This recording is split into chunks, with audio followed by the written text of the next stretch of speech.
और progressive teachers association अपटा को सोमवार को जिलाधिकारी कार्यालय में अपनी मांगों को लेकर सैकड़ों की संख्या में कोचिंग संस्थान के लोग जिलाधिकारी कार्यालय पर पहुंचे। जिलाधिकारी आगरा मनीष बंसल को अपटा एसोसिएशन ने ज्ञापन सौंपा और अपनी मांगों को रखा। अपटा के संस्थापक व संयोजक डॉक्टर सुनील उपाध्याय ने बताया कि आज हमने जिलाधिकारी आगरा मनीष बंसल से मुलाकात की है और जिस तरीके से आगरा में कोचिंग संस्थानों को सील किया जा रहा है और शिक्षकों का उत्पीड़न किया जा रहा है उसे रोका जाए और कोचिंग संस्थानों को कुछ दिनों का समय दिया जाए जिससे कोचिंग संस्थान नॉर्म्स को पूरा कर सकें और कोचिंग संस्थानों को बिना नोटिस दिए सील ना किया जाए। सभी शिक्षण संस्थानों की एक मीटिंग बुलाए और उसमें कोचिंग संस्थानों से जुड़े हर समस्त मानकों का वितरण देते हुए उनकी समीक्षा की जाए और उन्हें पूरा करने के लिए उचित समय दिया जाए। शिक्षकों ने ऑफिस पहुंचकर ज्वाइंट सेक्रेटरी से मुलाकात की। इस दौरान उपस्थित रहे अपटा संस्थापक व संयोजक डॉक्टर सुनील उपाध्याय, महासचिव मुकेश मिर्चंदानी, डॉक्टर रोहित दीक्षित, वैभव बंसल, दीपक धनकनी, डॉक्टर सारिका, पीयूष गर्ग, राजकुमार गुप्ता, उमेश टिन्ना, नीरज शर्मा, संतोष गुप्ता, सत्यवीर सिसोदिया, प्रवींद्र चौहान, नितिन मित्तल,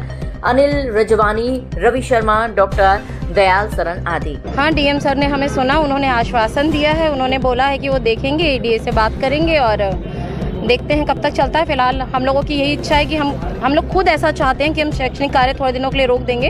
हम भी नहीं चाहते कि हमारे बच्चों का नुकसान हो और अगर आज मैं किसी के बच्चों को पढ़ा रही हूँ तो मेरे बच्चे भी कहीं ना कहीं वो कोचिंग पढ़ ही रहे हैं और अगर उनकी सुविधा का हम ध्यान नहीं रखेंगे तो कौन रखेगा। बस मेरा इतना ही कहना है कि डीएम सर ने जो आश्वासन दिया है कृपया करके वो उसे थोड़ा सीरियसली लें और यहाँ पे जो धूप में इतने सारे टीचर्स खड़े हैं अपनी रोजी रोटी के लिए उनका ध्यान रखें। धन्यवाद।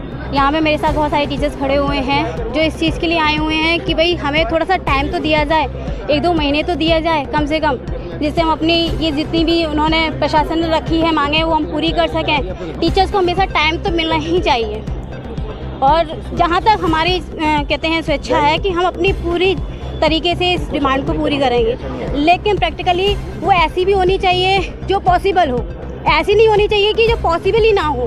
तो ऐसा होना चाहिए, ऐसे रूल्स रेगुलेशन रखने चाहिए कि जो हर एक स्टूडेंट के लिए एक तरीके से पॉसिबल।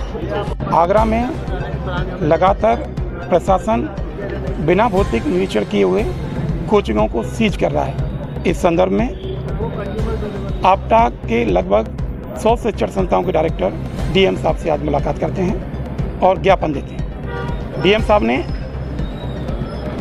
को बताते हैं कि हमारी समस्या क्या है। हमारी मांग है डीएम साहब से कि कोचिंगों का भौतिक निरीक्षण किया जाए। अगर वहाँ अनुपालन नियमों का नहीं हो रहा है तो नियमों को अनुपालन के लिए समय दिया जाए। हम सारे शिक्षक आज इस धूप में, इस गर्मी में यहाँ इकट्ठे हुए हैं, किसी सबकी रोजी रोटी का खतरा है। इस तरीके से अनैतिक कार्रवाई जहाँ शिक्षण संस्थानों को सील करा जा रहा है ये गलत है। अगर हमें बताया जाए कि क्या करना है और किस नॉर्म्स को फॉलो करना है तो शायद हम सब इतने सक्षम हैं कि इन पढ़े लिखे हैं कि हम इन नॉर्म्स को पूरा करने के लायक हैं। तो कुछ समय दिया जाए और अब प्रॉपर्ली बताया जाए कि किस तरीके कौन से नॉर्म्स हैं, किस तरीके से पूरा करना है और जहाँ नॉर्म्स पूरे करने संभव नहीं है, कई ऐसी भी संस्थाएं हैं जहाँ ये नहीं हो सकता।